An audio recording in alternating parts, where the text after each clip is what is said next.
making sure that we are using people's preferred pronouns as we go forward in our day. I am so excited to have this person up here. Reverend Soto has been a good friend for many years, and it is a blessing that they are here with us today. I think you are going to learn so much, so I'm not going to take up much time to just say all the wonderful things that I would love to say about them. But I will say we are so glad that each one of you is here today, every single one of you. If you're a newcomer, please consider coming back and making this place your place. For those who've already made UU Amherst your spiritual home, we hope you will continue to challenge yourself, to grow and discover new opportunities to learn and serve.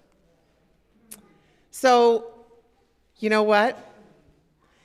We are gathered in a chapel that has somewhat limited Wi-Fi. And so I direct each of you to go ahead and completely make sure you're on airplane mode or completely turn off to free up the web bandwidth so the people who are joining us, hello, online, can be sure to hear and see us, and for people later who are watching are going to have a clear stream. So perhaps recently you've noticed in the back, it's kind of been replaced by some paints right now, but we have in the back, oftentimes, and after the service is over today, a set of Legos, giant Legos, in the beginning of a building project. And everyone, children and adults, are willing to contribute because this is us building an imagined church 70 years from now, as we're in our 70th anniversary year. What will it look like? Will it be tall? Will it be short? Will it spread out? You get to decide. There's only one rule for doing the Legos, and that each person builds upon the earlier contributions, and you do not demolish what other people did before. Everything of our time has been carefully crafted to create a cohesive experience. So I invite you to take a breath and relax and be fully present to what unfolds around and within you. You are safe here. You are among friends. Whoever you are, wherever you come from, whomever you love, you are welcome here.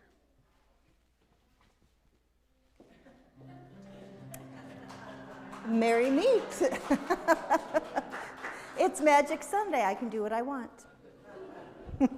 How many opportunities really do I have for that? So, see you next year. So I like to use the greeting of Merry meet. It's a pagan greeting. It's actually part of a benediction as well, a blessing. But at this time of year especially, in this liminal space, as the darkness keeps creeping forward, the leaves are falling, it just feels particularly yummy to offer that greeting. And so I will offer it, and I would love if you would also offer it back. Merry meet. Merry meet. There we go, lovely. It's kind of like, wow, you're here, or I'm so glad. I'm Reverend Michelle Buheit, the minister of this congregation. My pronouns, which I offer to create a truly inclusive and brave space for all to live into the fullness of their identities, are she and her. If you're new to UU Amherst, I invite you to think about what it means to create and be part of a brave space. It's different from safe space. Maybe it's older sibling or taller sibling. I don't know. I'll let you imagine what safe space and brave space, how they relate to one another, because they're all important. Today we are honored to have the Reverend Julián Jamaica Soto offering words of reflection. Reverend Soto has been here for the weekend. Amherst hosted the annual meeting of the New York State Convention of Universalists yesterday, which was awesome. Thank you to all the volunteers who made that just a really great experience. Our guests had a wonderful time. So it's been a very full weekend, and we are very filled with gratitude. Our gathering this music is a sweet song, If I Needed You, So our musicians this morning are Steve Bjella. Yay! And it really is Magic Sunday, because as we walked in together, things were happening. And so this is going to be super fun for you. All right, now you can introduce.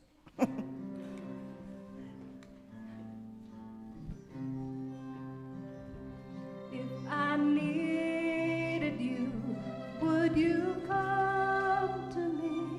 Did you come to me and ease my pain? If you needed me, I would come to you. I would swim the seas far to ease your pain.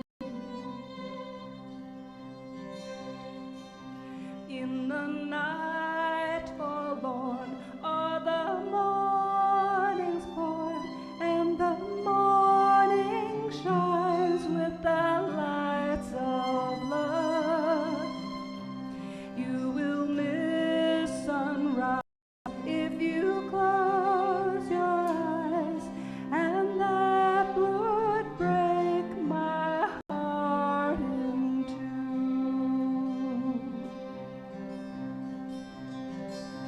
If I needed you, would you come to me?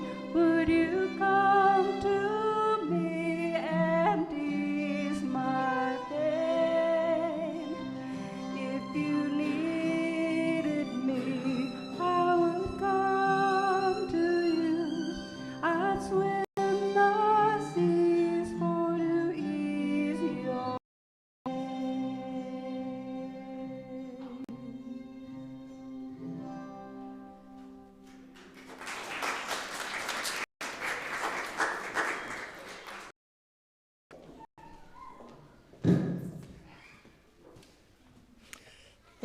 Thank you for the music. As we gather, we employ the elements of water and fire to create the sacred space where we can be fully present. We begin with an acknowledgement that our church is built on holy ground, land that was nurtured and cultivated by those who occupied it before us. We offer, with Chris's help, this libation as our giveaway, as we honor the struggle of all people seeking justice and peace.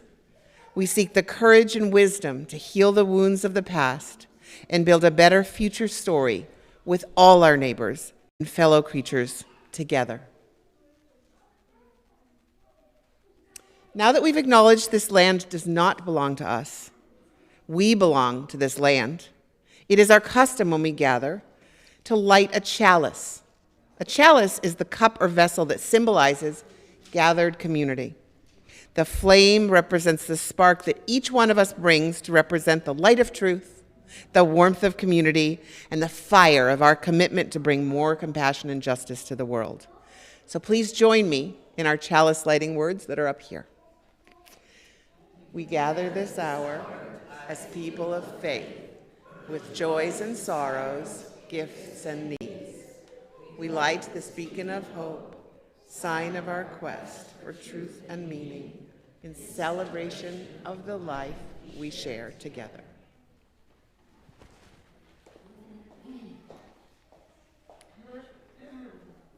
It is our custom when we gather to acknowledge that this is sacred space, made sacred by our presence together and by the presence of love. And into this sacred space, we can bring our whole selves, all the complicated feelings, the experiences, all those things. When you took a deep breath earlier, maybe one or two fell off your shoulders, but there might still be something there. You can bring that here. We can hold that together.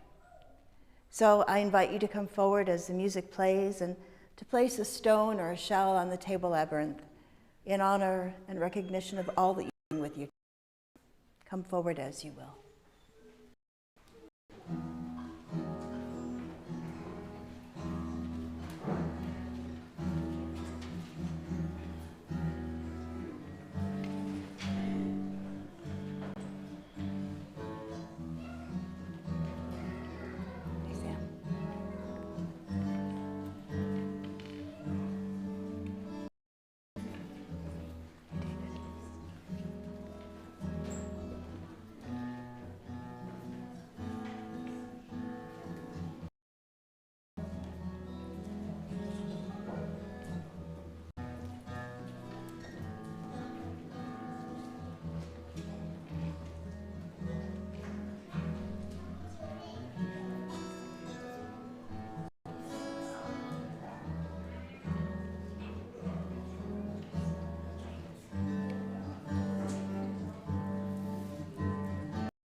job. Good job.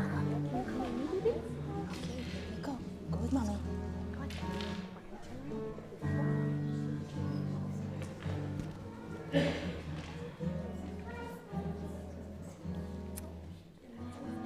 All done.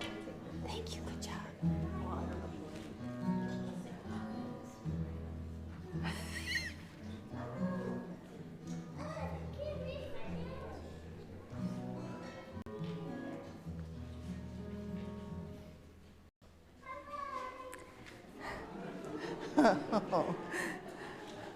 I place the final stone in recognition of those joys, concerns, and sorrows held by our wider community who are joining us online. You are part of this circle of love. So let's just share a couple of breaths as we expand our circle to include those who may not be present, but whose presence we feel. We bring into our circle of love and care those who are ill, those who are in pain, either in body or spirit, those who are lonely, those who are overwhelmed or feeling lost, and those who have been wronged. We are part of a web of life that makes us one with all humanity, one with all the universe. We are grateful for the miracle of consciousness that we share, the consciousness that gives us the power to remember, to love, and to care. May it ever be so in our lives. Amen, and blessed be.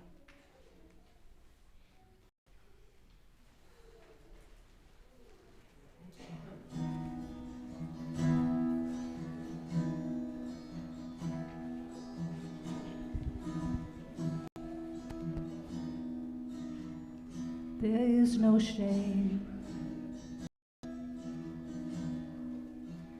There is no sorrow. There is no pain. There's no tomorrow.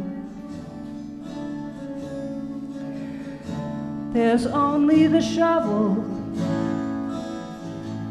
and the mountain before you. Your choice is to dig or surrender like those before you. There's no sense, no belief, no reason,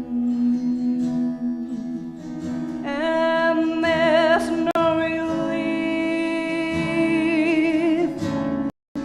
There's only this shovel and a mountain before you. Your choice is to dig or surrender like those before you.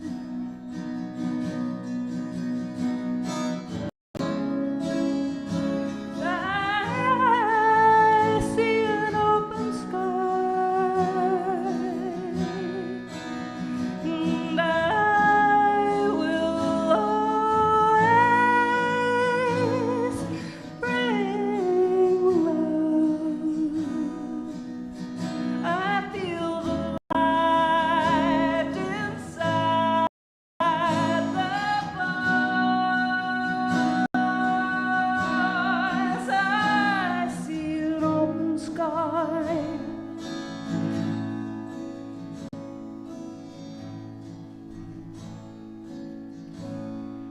There is no limit. Body bends to the will.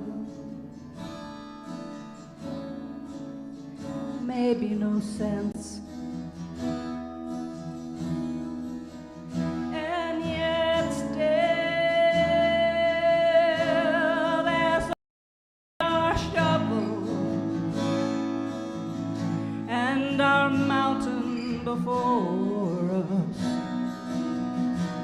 Our choice is to dig or surrender like those before us. Our choice is to dig or surrender like those before us. My choice is to dig.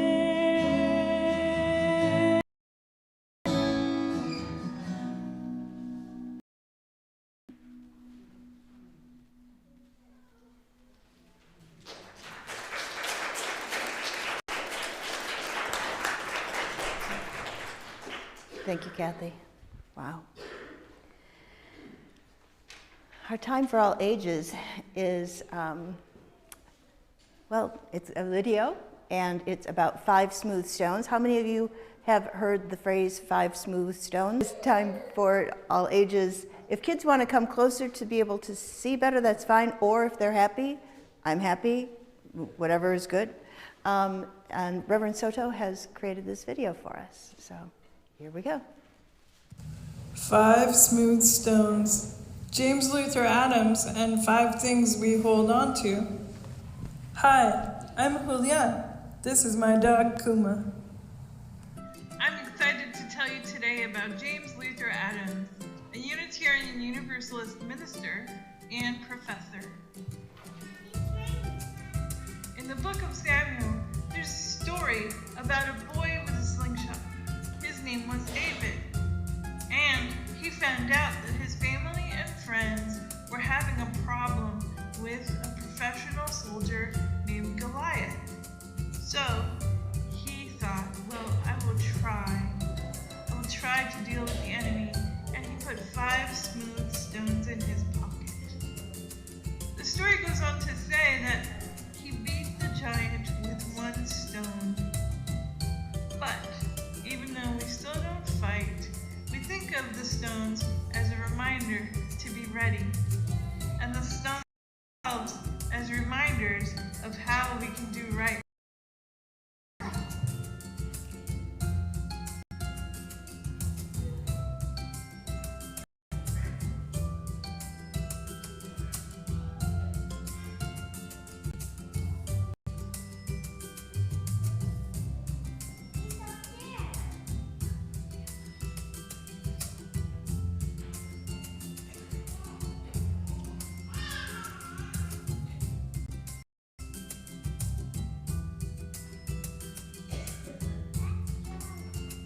James Luther Adams taught that even though we shouldn't be fighting people, we should be fighting bad ideas and bad attitudes in our own hearts. The first one was or saying no to learning.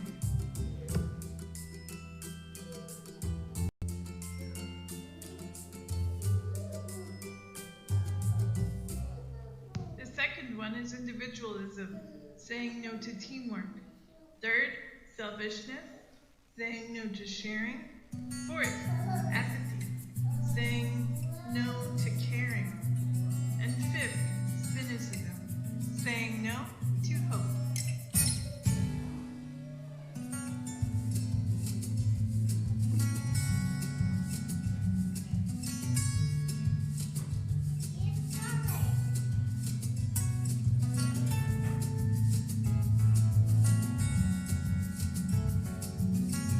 Reverend Naomi King offers James Luther Adams' ideas in short statements we can remember. The first is, we are always learning. The second smooth stone is, being together matters.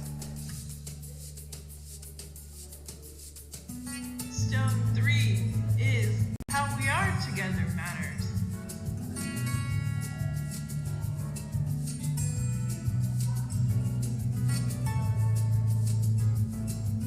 The fourth stone is that we do good to be good and feel good. One more time. We do good to be good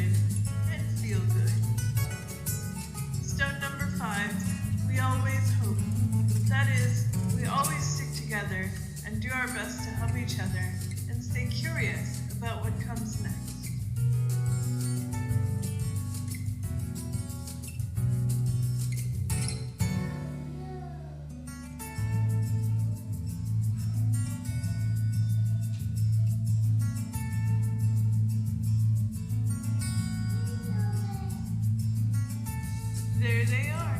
James Luther Adams' 5 smooth stones. We're always learning.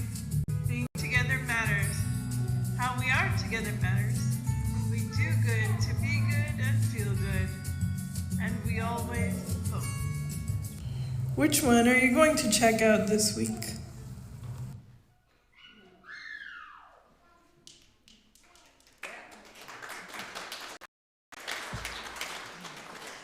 I think I'm going to hang on to the 5th smooth stone for this week, being the week before something happens in our world. So hope, let that be our smooth stone moving in. So now the children get to go to their activities, so let's sing them out. Go in love, our hearts go with you. Go in joy, our hopes go too. Learn in love, grow in wisdom, shine your light in all you do. And now, Steve, if you'll offer a musical meditation.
Wow.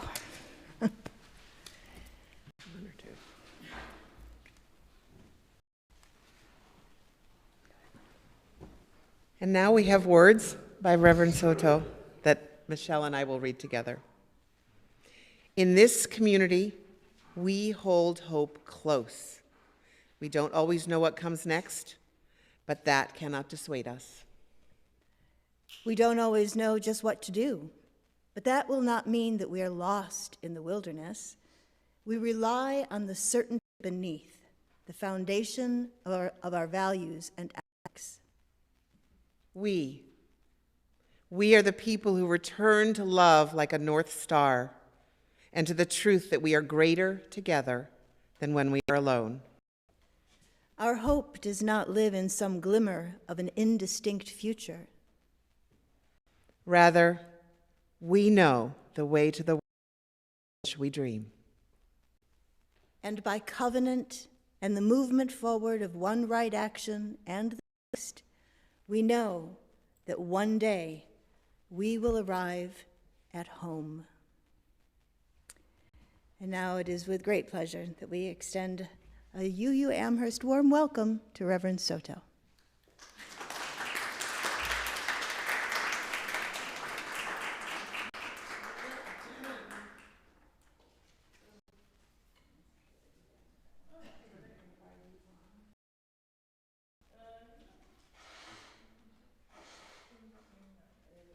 How about now? Yep. Yeah? Perfect. All right. Good morning. Good morning. Thank you so much for having me. Let's begin by noticing your neighbor. You can give them a little hello if you haven't yet.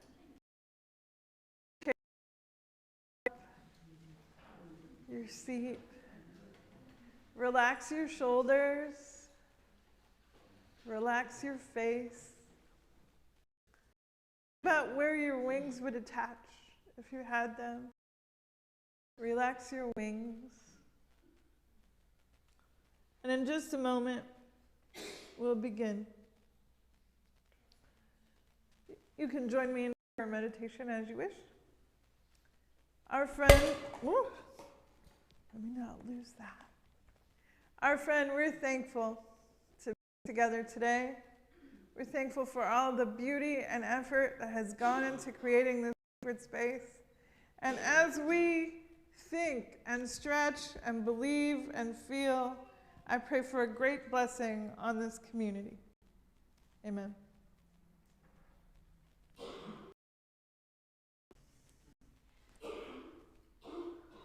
Vera Nazarian is a Russian novelist, and she says, well, she's Russian American. She writes science fiction. She suggests that if you are faced with a mountain, you have several options.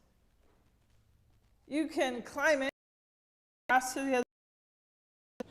You can go around it. You can dig under it. You can fly over it, assuming you have the correct equipment. You can blow it up.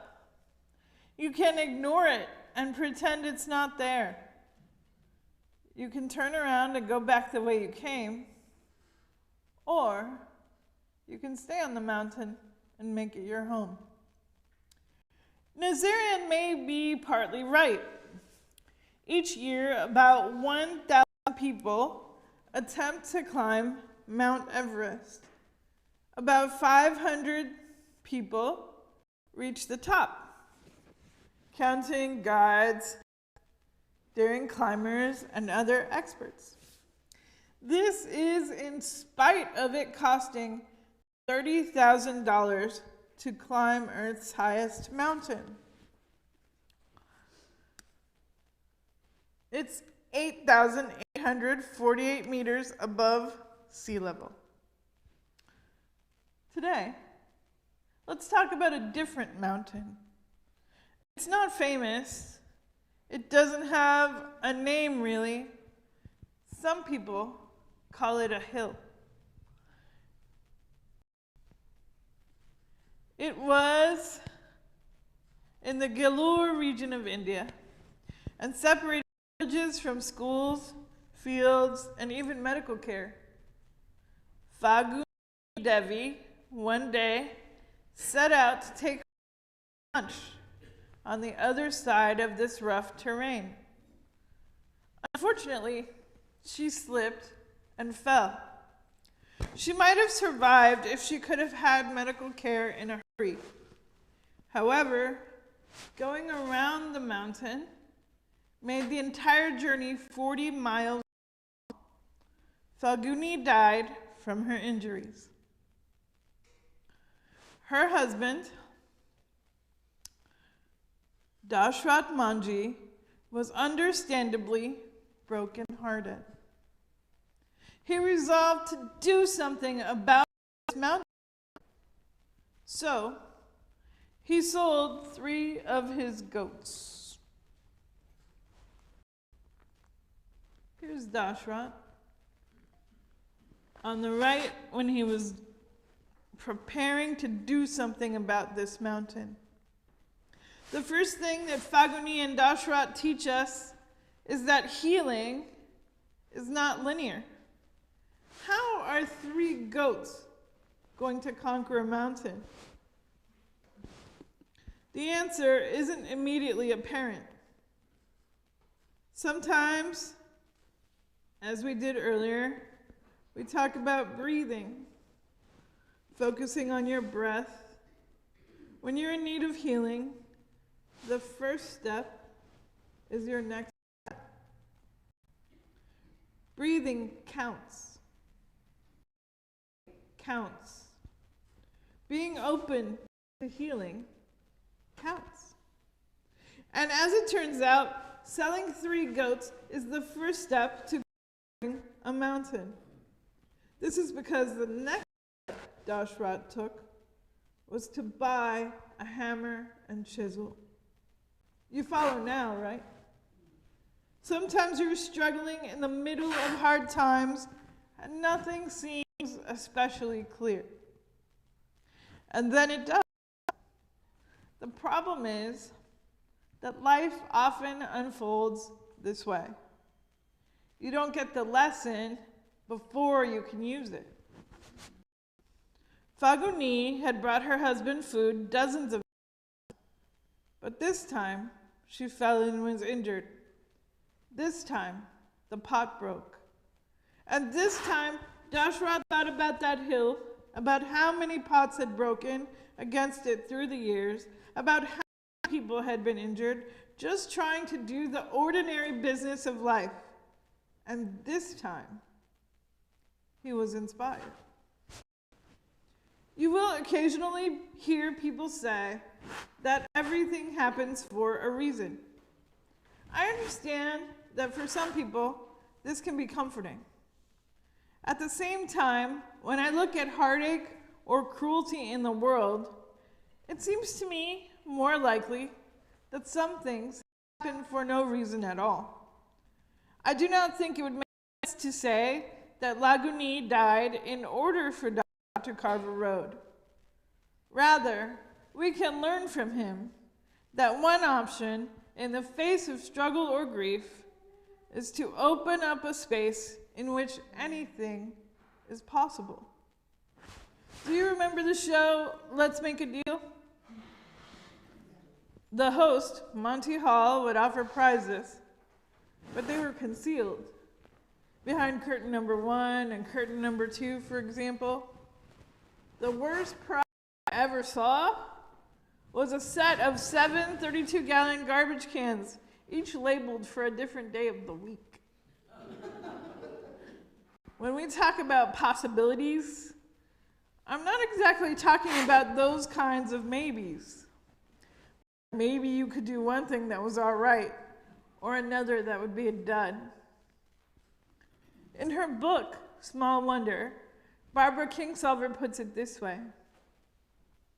In the long run, I find it hardest to bear those who couldn't care less, who won't or can't fathom the honest depths of love and grief, who opt out of the bull ride through life in a sleeping birth. These are the ones who it is ridiculous to imagine that the world could be made better than it is. The more sophisticated approach they suggest is to accept we're all on a jolly road trip down the maw of catastrophe. So shut up and drive. I fight that. I fight it as if I were drowning. When I come down to this feeling that I am an army of one, standing on the broad plain, waving my little flag of hope, I call up a friend or two and offer. We're the theater of the street, the accurate joy of children's hearts. The literature of tomorrow's wisdom arrived today, just in time. In the long run, the choice of life over death is too good to resist. Thankfully, you don't have to be part of an army of one.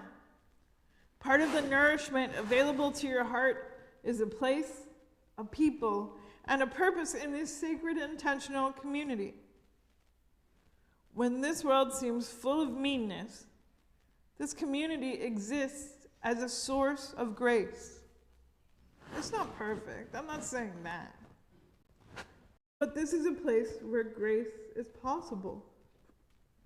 When we speak of grace, two important examples come to mind. The graceful movement of a ballet dancer, that is ease and elegance, and gracious hospitality, or the focus of making an experience of the guest as smooth and comfortable as possible. What they have in common is the idea that we can let go of striving. In its place, we can practice as a group, a kind of atmosphere in which people experience compassion and ease, along with the smooth beauty of moving together. The school of Fishwood, together, connected.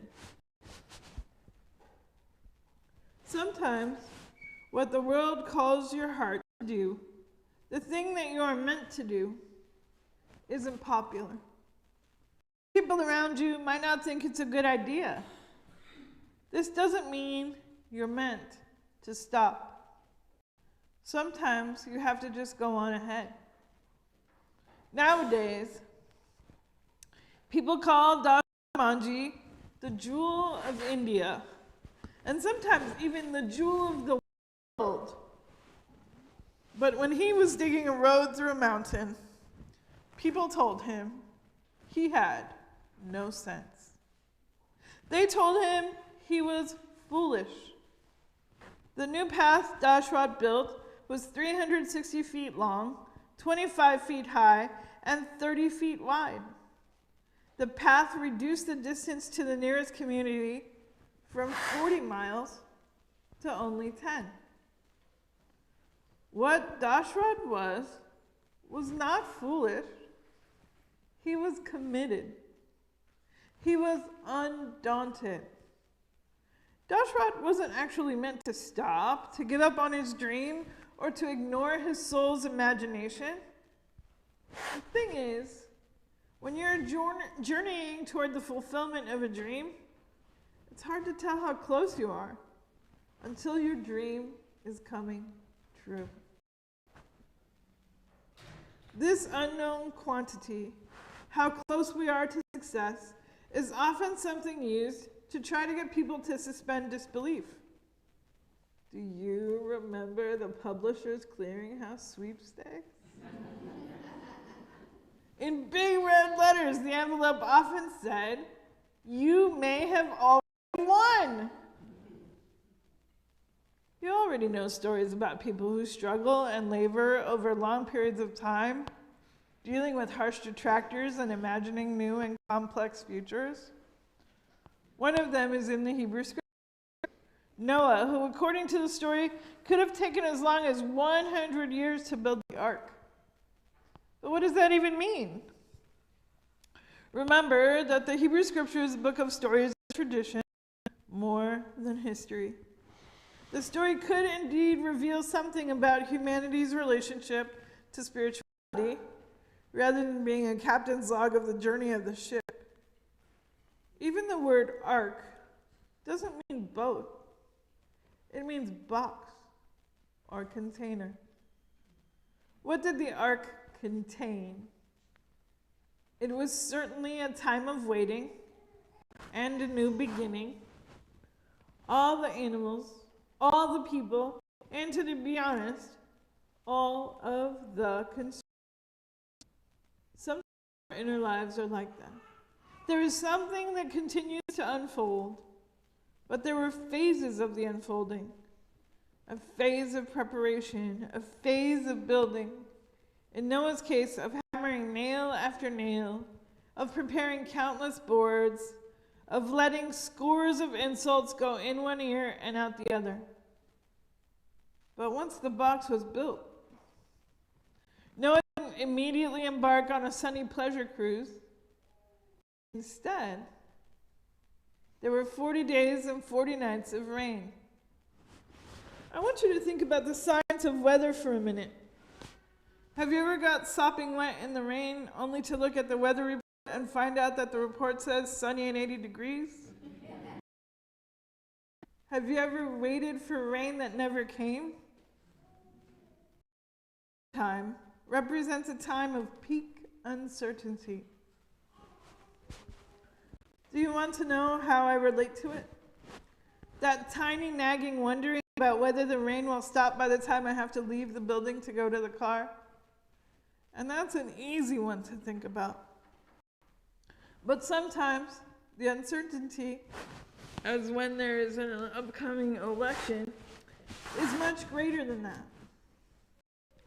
Remember, in phases of preparation and waiting, in times of uncertainty, you are not alone.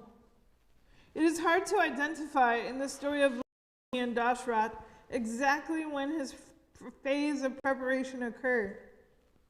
But at a difficult time, a time when there could have been no more answers to his most urgent questions, Dashrat let his heart open and move him forward into a time of making his dream a reality. He had to know that the road would not bring Guni back, but a different future was irresistible to Dashrat. A future in which others wouldn't suffer the loss that he did. In that same future, young people would have more access to school and job training. As he intended with his project, Dashrat uplifted his parents, his village, and even the entire region through safer access to other villages for much needed goods and services, including schools and hospitals. Dashrat teaches us that living into new futures requires arriving in the future with our moral imagination and working our way backward. Dashrat was willing to imagine the future and imagine that he'd already conquered the mountain and work his way back from it. He went ahead and made carving the mountain a job. To make a living, Dashrat plowed other people's fields from 8 a.m. to 1 p.m. Dashrat hammered on the mountain from 4 in the morning to 8 in the morning. Then he would go back and hammer some more from 1 in the afternoon until the evening fell. His road had already become a possibility. He simply did things that would make that happen. Very often you may find yourself in a position in which anything could happen. It's your perspective on the future that will determine what actually comes to pass. People thought that Dashrat would die working on the road, but he lived to complete it. He actually lived long enough for his work to be appreciated. And while Dashrat died, it is very clear that his impressive contribution exists as more than an example of public works. The road keeps the spirit of Dashrat alive. Generosity, courage, and determination. There was one other thing. Dashrat would never have been able to do what he did if he carried the entire enormity of the task with him all the time. At times, let the weight of the mountain and of his burning intention to prevent suffering slide off his back and shoulders when he could pick it up again another time. He had to count the usefulness of each blow of the hammer and stroke of the chisel as enough. The things that you do are enough. You cannot do everything. You cannot do everything. Right? But you can do something. And as you follow the promptings of your heart, what you bring to the beloved community will bring it more life and more possibility. In the Perkei of Jewish practical wisdom from the forefathers, we hear this: it is not incumbent upon you to finish the work, but neither are you free to abandon it. From a Unitarian Universalist perspective, it is not a question of whether an individual completes a particular task. We are instead a movement characterized and created by covenantal practice. Likely, most Universalists would not abandon covenant in large, obvious ways, like returning a sweater at the store. I don't want this anymore. Abandonment of covenant might look a lot more like quiet attrition, like a car parked by the side of the road with a tag on it that says, in a few days, it will be towed. It took Dashrat 22 years to carve the road into the mountain. You can imagine that there were days he didn't want to carve, that showing up seemed like too much to ask. In those days, Dashrat carved into the mountain. And it is our practice together that keeps us in the work. James Luther Adams, one of our Unitarian Christian forebears, pointed out the incredible possibilities and responsibilities of church and religious community. The faith of a church or a nation is an adequate faith only when it inspires and enables people to give time and energy to shape the common life. This is part of the covenant we offer one another, to stay at the task, even if it seems enormous and the outcome seems uncertain. Allow your heart to inspire your work. If there are mountains in our way, let us go through them. So may we live.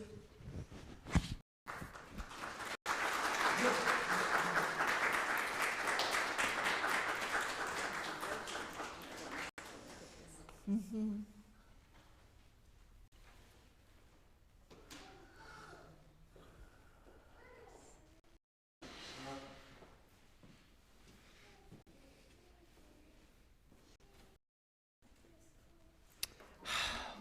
Wow.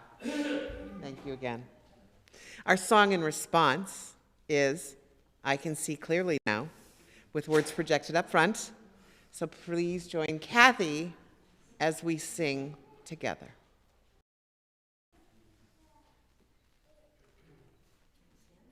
Should we stand? Just to stand? As you're willing and able, please stand.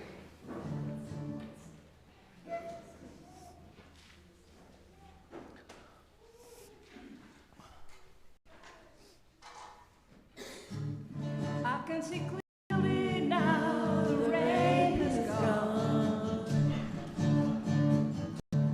I can see all obstacles in my way. Gone are the dark clouds that had been blind. It's gonna be a bright, bright, shining day. It's gonna be a bright,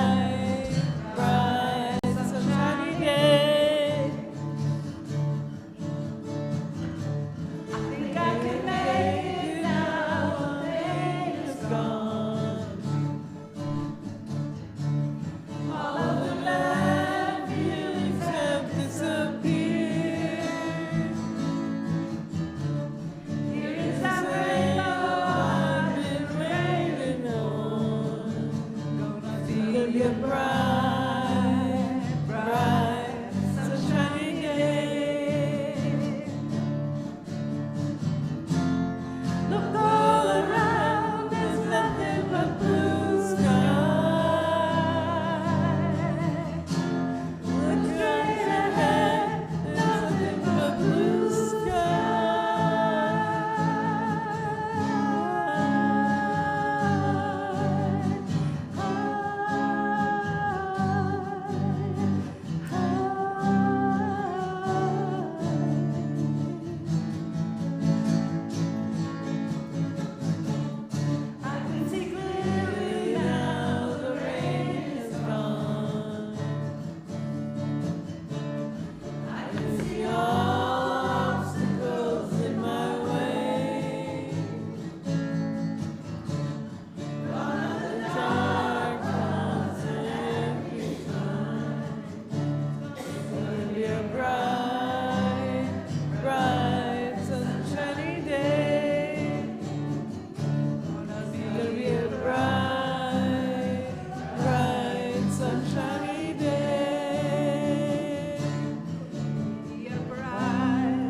Thank you. Yay! Making time for an offering of gifts and pledges is an opportunity for us to live into one of our core values of Unitarian Universalism, generosity. Our generosity connects us to one another in relationships of interdependence and mutuality, because this congregation exists because of you, the acts of service you engage in, and our generous contributions.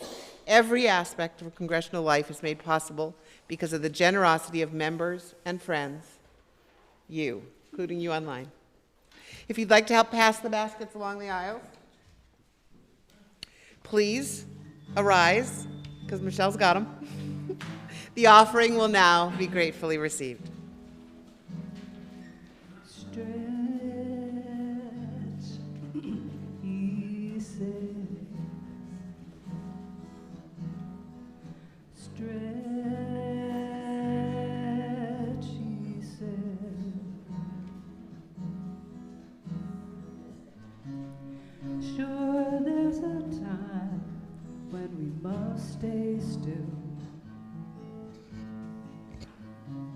It's not about rushing after anyone or anything.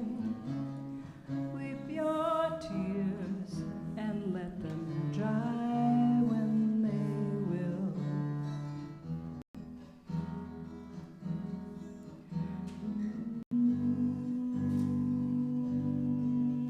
Stretch, he said.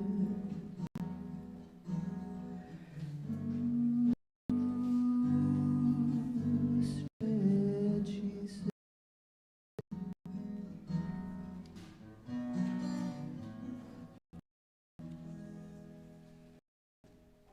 Thank you. At the beginning of this magical service, we began with the lighting of our chalice, our symbolic act to remind each of us that each of us is a spark that creates the flame of community, the fire of our commitment to bring more compassion and justice to the world. And now, with Chris's help, extinguish the chalice. This is not to quench the flame, but to return it to our individual hearts, strengthened by this magical time spent together, so that we can share our light in the world. Please join me as we extend our combined flame and accept the renewed flame into our own heart. Bring more light and love to a dark and hurting world. We extinguish this flame, but not the light of truth, the warmth of community, or the fire of commitment. These we carry in our hearts until we are together again. As our service draws to an end, our service to the world is ready to begin. You can find many opportunities for community, personal growth, and service presented both in your order of service, in the newsletter, on our website. Just a few highlights. Plan now to attend our 70th anniversary festivities the weekend of November 9th and 10th. Tickets for the November 9th event are available for purchase during coffee hour. Also, our annual Generosity and Stewardship campaign has begun. You can find pledge forms on the coffee table in the lobby. Aside from occasional grant money for special projects, UU Amherst is completely self-sustaining. You can be part of building the foundation for our next 70 years through generous contributions and faithful stewardship. And now, please rise in body and spirit as we sing our closing blessing, but then remain standing for Michelle to do our benediction. Please stand.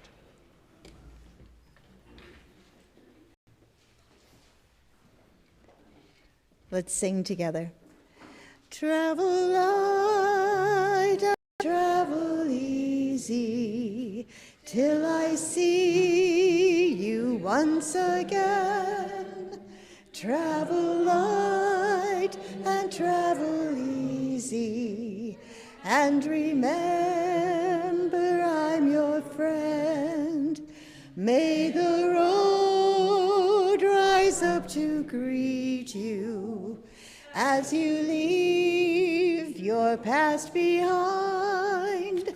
I will think about you gently, and I'll hold you in my mind. Now, if you've been here a little while, you know that as we sing that first verse again, we turn around and twinkle our eyes at one another, and I think you know what that looks like. Here we go.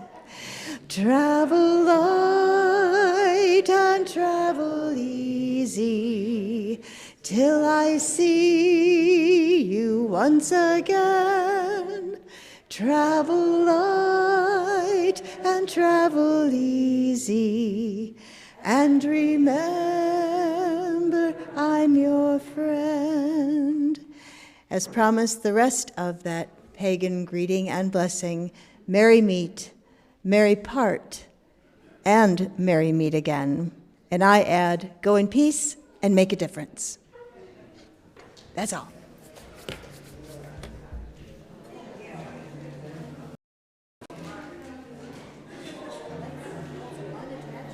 All right. Not to get too personal. I know, right?